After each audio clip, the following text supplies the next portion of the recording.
I guess you remember the background to how and why I ended up in Edinburgh. Mainly because I wanted, of course, but with a few details and extras. The promised job and shelter near Aberdeen had evaporated before I even left for Scotland, but with a ticket already bought, I decided to go ahead. It was the day before Christmas and I had nowhere to go, and it was a bit too chilly for a tent, you can imagine. So, a friend, or rather someone I had known from Facebook for about a year maybe, came to pick me up from the airport and let me crash on his couch while I was searching of a way out of the impasse. And I had to act fast. And that double rainbow was something I had enjoyed. In between times when I wasn't glued to the computer sending emails and requests. I enjoyed the view out of the window, and I walked around trying to assimilate where I was and how I got there, and most of all, how to get out of the sticky mess I had gotten myself into.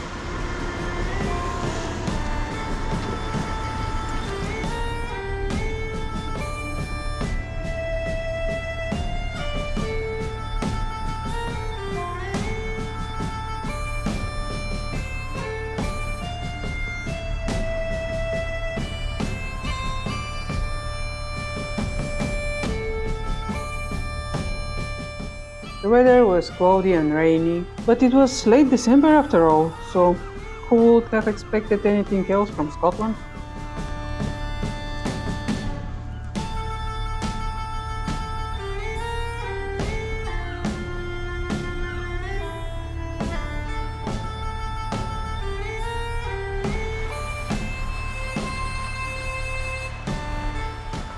After 3 days glued to the laptop, I managed to find at least a temporary solution.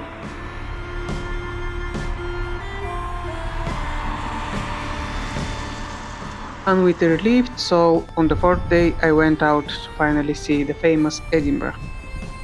I was sick of sitting in front of the computer and didn't even bother searching and making a plan.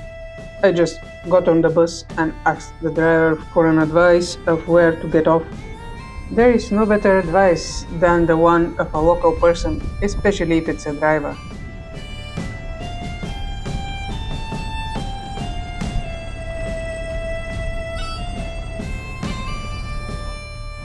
Luckily for me, there was even a bit of sunshine that day.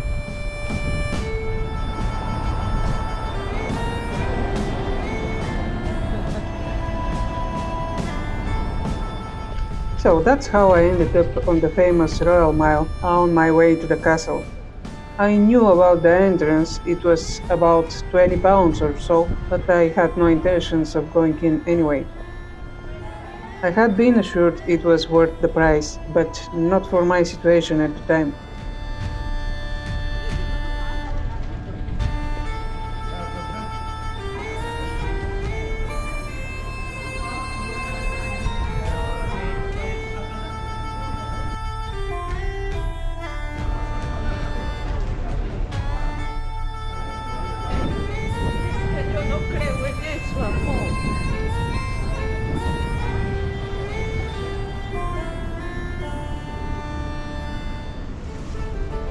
Well, I would definitely love to have a glass of wine in that setting. Some other time, maybe.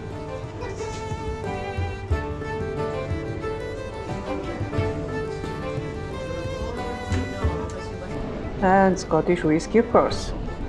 Well, the admission of the museum is paid. Although it would be interesting to be seen, I had to skip it. But although whiskey is not my thing, you just can't miss it here, at least to have a look. I'm in Scotland after all. And a straw in the shop is free. Whiskey may not be my thing, but this definitely is. I love shortbread.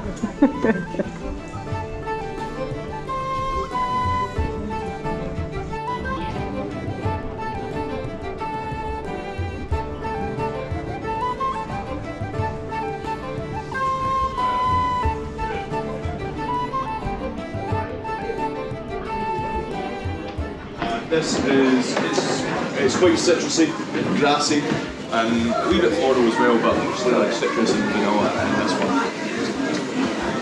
And then we also have, so that's their 12-year-old. Then we have their second one.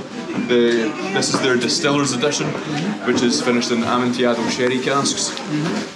So it starts off, it's still got those kind of citrusy and grassy notes, but it's also got a wee bit kind of like strawberry jam in there as well. It's quite a sweet whiskey. It's really nice. I think this one personally is much better than this. This one is nice. It is a good whiskey, but this one for me is leagues above this one. To be honest, I wasn't expecting so many tourists at the end of December. I don't even want to imagine what it will be like in the summer months. No, thank you.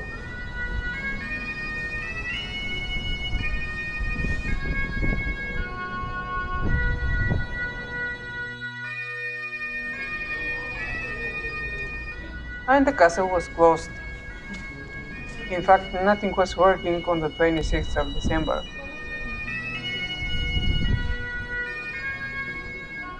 However, the view was worth it and it was completely free.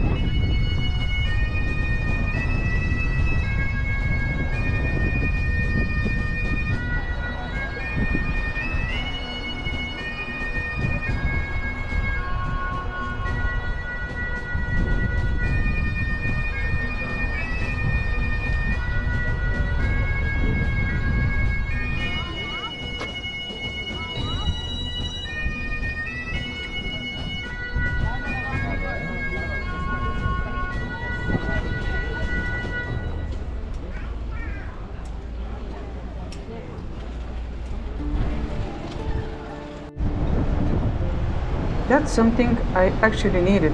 A scarf. Maybe a hat too. At those prices though, I was left with the necessities only. Yet they definitely look beautiful and soft and warm, and I had to go.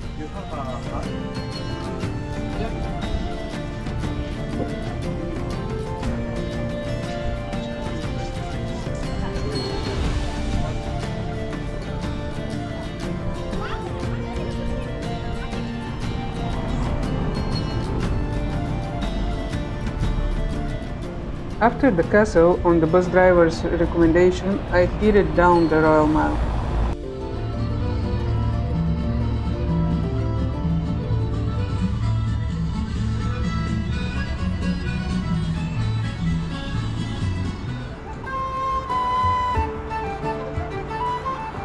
One of the hats in this gift shop had somehow ended up on the ground and I went to take it inside. So I bumped into this extremely nice young lady who we had quite a chat with. Well, yeah, that's true. Did you like it at all? Yeah, it's a bit cold. Yeah, it's always cold here, like, honestly. Well, yeah, like, you know, it's the middle of the winter, isn't it? So, especially in December. But the weather is not, like, changing too much. I would recommend you to get back here during the spring, as there's going to be lots of cherry blossoms here. The clouds looked pretty suspicious to me, but then again there was still sun, so I continued on to the Scottish Parliament, which must have been at the end of the Royal Mile.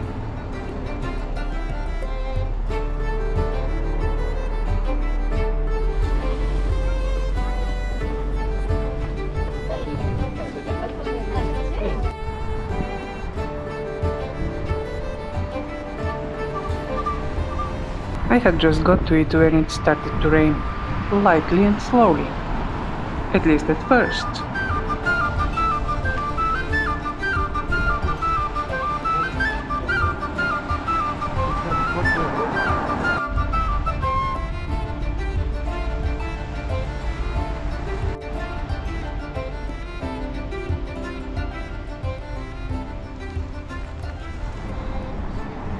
I wanted to see that one, the Queen's Gallery, especially after the girl in the gift shop had told me that most of the museums in Edinburgh were free.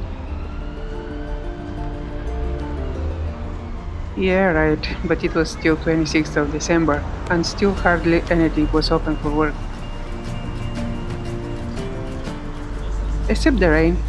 It hadn't had a day off and was getting stronger, so I hurried back up. It was going to get dark pretty soon anyway. All too quickly though, the rain poured down, then mixed with snow, and I became quite a wet hen.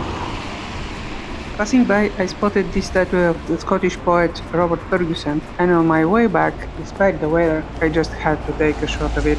On the way, I hid for a bit at a nice clothes shop to hide the soaking wet camera in my backpack. I waited for the rain to stop, but since it did not, I just continued on, loaded with a gift this time, an umbrella. I was already contentedly wet, but the girl was so insistent that I just couldn't refuse. One extremely kind gesture. I decided I couldn't get any wetter and set off to find that famous grass market.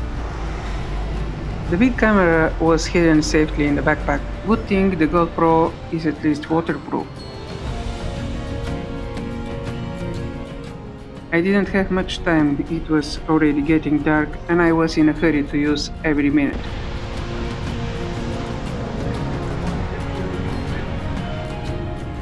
Greyfriars Bobby is one of the Edinburgh's most popular tourist attractions.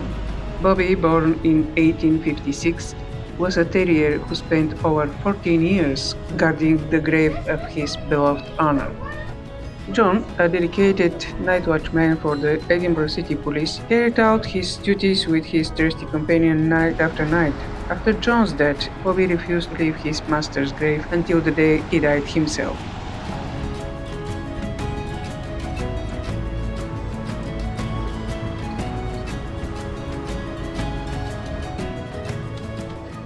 I was just thinking regretfully that I never saw any of those famous Scottish pipers. When I heard the tune in the distance,